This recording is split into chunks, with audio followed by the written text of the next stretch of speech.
Hola, en esta oportunidad vamos a hacer simulación básica de circuitos electrónicos utilizando Multisim Live, para lo cual vamos a ingresar a la página www.multisim.com y vamos a crear nuestra cuenta si no la tenemos. Después de que hemos ingresado, vamos a la parte de crear circuito y una de las ventajas que tenemos al utilizar esta herramienta en línea es que no es necesario hacer instalación local en nuestro computador, sino que simplemente podemos trazar nuestro circuito y hacer la simulación directamente en el explorador.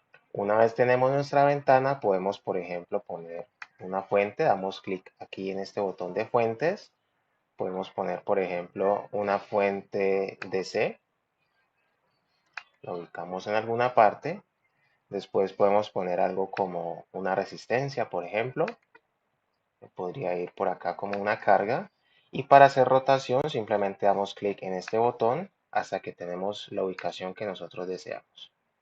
Después voy a poner algo, por ejemplo, un diodo, y hacemos un rectificador de media onda. Lo voy a ubicar en este lugar. Y por último ponemos nuestro terminal de tierra. Damos clic aquí, ponemos la tierra que está en este lugar. Y simplemente para cablear voy a aproximarme hacia los extremos de los dispositivos.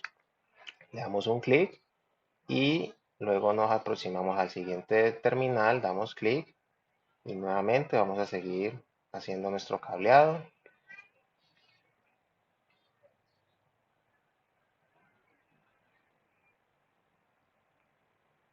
Después podemos poner un probador, por ejemplo, si quiero ver cuál es el voltaje o la corriente que va a pasar a través del circuito.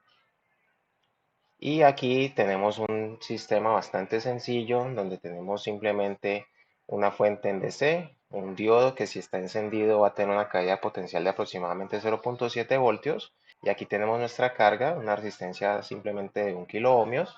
Y lo que podríamos esperar es que a la salida del circuito, después de la caída en el diodo, voy a tener aproximadamente 4.3 voltios.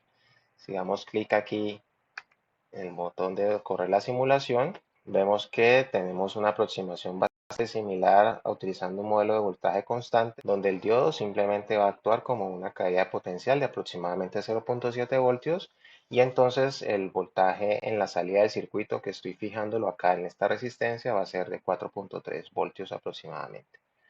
Podemos también poner una fuente sinusoidal para hacer un poco más interesante el circuito. Entonces simplemente doy clic en la fuente de C, le damos clic aquí en la X para borrar y vamos a agregar ahora una fuente en voltaje alterno. La voy a ubicar en la misma posición y vamos a cablearla también al circuito. Esta fuente tiene unos valores por defecto de 1 voltio pico con una frecuencia de 2 kHz. Vamos a subirle, por ejemplo, a 2 voltios para poder apreciar bien la caída de potencial que hay en el diodo y ver en los momentos en los cuales él está rectificando la onda. Y también vamos a poner un probador de voltaje en la entrada para poder comparar la entrada con la salida. A estos probadores yo les puedo poner un nombre. Entonces si yo le doy doble clic a este, le puedo escribir, por ejemplo, que es el voltaje de entrada. A este probador de salida le voy a poner que es el voltaje de salida. Vamos a dejar la configuración interactiva. Vamos a darle clic en correr la simulación. Y ahora, como no podemos ver fácilmente la información en estos probadores, simplemente vamos a ir al graficador y vamos a ir ajustando el zoom para poder ver nuestras señales. Aquí tenemos entonces nuestra señal de entrada y nuestra señal de salida. Vemos que en la entrada tengo esta línea azul que va hasta 2 voltios pico. Luego en la señal de salida tengo que el voltaje de salida es aproximadamente el voltaje de entrada menos 0.7 voltios. Por eso aquí en el pico máximo de salida tengo un valor máximo de aproximadamente 1.3 voltios. Correspondería a 2 menos 0.7. Y aquí vemos la rectificación de media onda, que es que en el ciclo negativo de la señal de entrada, la salida del circuito se está fijando en 0 voltios. De la misma manera, vamos a detener esto y volvemos al esquemático. Y vamos ahora a modificar nuestra fuente de entrada para poder trazar la curva de transferencia. Si nosotros miramos aquí en las modalidades de simulación, tenemos solamente una simulación en el tiempo, un barrido en AC o un punto de operación en corriente directa, por lo cual no tenemos como tal un barrido en DC, que es lo que desearíamos realizar para poder hacer una curva de transferencia. De esta forma vamos a borrar esta fuente de entrada y la voy a reemplazar por un escalón como el que tengo en este momento. Vamos a ubicar aquí y en este caso sí va a ser muy importante que nosotros configuremos todos los parámetros de esta fuente para poder hacer la simulación de una rampa y así poder simular de alguna manera nuestra curva de transferencia. Le damos doble clic a la fuente. Vamos a decirle que vaya, por ejemplo, desde menos 2 voltios hasta 2 voltios para hacer nuestro barrido en DC. Le decimos que el tiempo del step sea de 1 milisegundo y que de la misma manera el tiempo de subida, es decir, lo que se va a demorar de ir de menos 2 voltios hasta 2 voltios va a ser de 1 milisegundo. Y aquí vamos a seleccionar una simulación en el tiempo y vamos a decirle que, por ejemplo, haga la simulación por 2 milisegundos y le damos clic en iniciar. Aquí tendríamos entonces nuestra simulación de una curva de transferencia que podemos ir ajustando para poder ver nuestras señales de entrada y salida. Vemos entonces nuestra línea azul, a partir de 1 milisegundo estamos haciendo esa rampa en el voltaje de entrada y aquí estamos viendo entonces que vamos desde menos 2 voltios hasta 2 voltios positivo y si analizamos nuestra curva de salida, que es esta línea verde, vemos que ella está fija en 0 voltios y aproximadamente empezamos a ver una conducción más o menos por aquí, que si voy a ver cuál es el voltaje de entrada, tengo que son aproximadamente 640 milivoltios, o sea, muy cerca de nuestra aproximación, que nos dice que el diodo empieza a conducir a partir de 0.7 voltios y por lo tanto el voltaje de salida, si vamos por ejemplo a este punto máximo, tengo que el voltaje de entrada es 2 voltios y el voltaje de salida está en aproximadamente 1.3 voltios.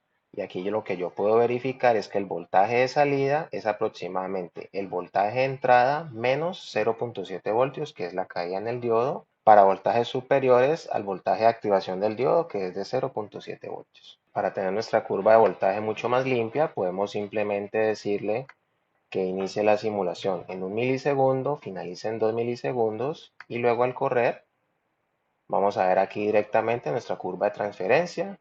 Podemos hacer por supuesto circuitos un poco más complejos. Voy a borrar por ejemplo este diodo, simplemente le damos clic encima y luego en la X.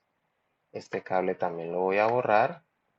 Esta resistencia la voy a pasar acá arriba, simplemente la giramos, puede ser con Shift R o simplemente en el botón de girar. Voy a acomodarla por aquí y vamos a incluir algo como por ejemplo un diodo Zener. Lo podemos poner en esta posición y el diodo Zener tiene un voltaje de activación en 5 voltios, así que yo puedo volver a cablear el circuito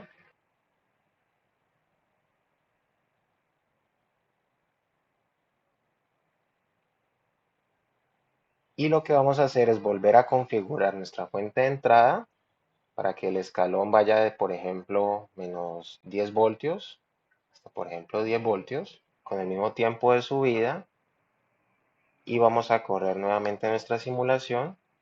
Vamos a ajustar un poquito nuestra escala. Lo que tenemos aquí, el voltaje de entrada sigue siendo la línea azul que va desde menos 10 voltios hasta 10 voltios. Y lo que podemos ver es que el voltaje de salida se fija en aproximadamente menos el voltaje de activación del diodo. Aquí vemos aproximadamente menos 0.6 voltios.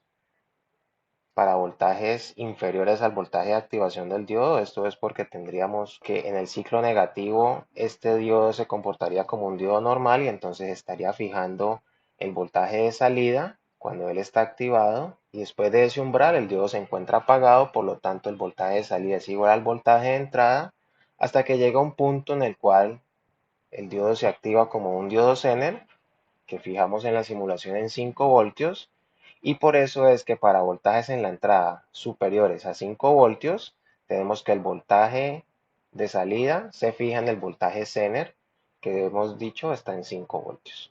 Y de esta forma podemos simular una curva de transferencia utilizando Multisim Live. Espero que este video les sea de bastante utilidad. Saludos.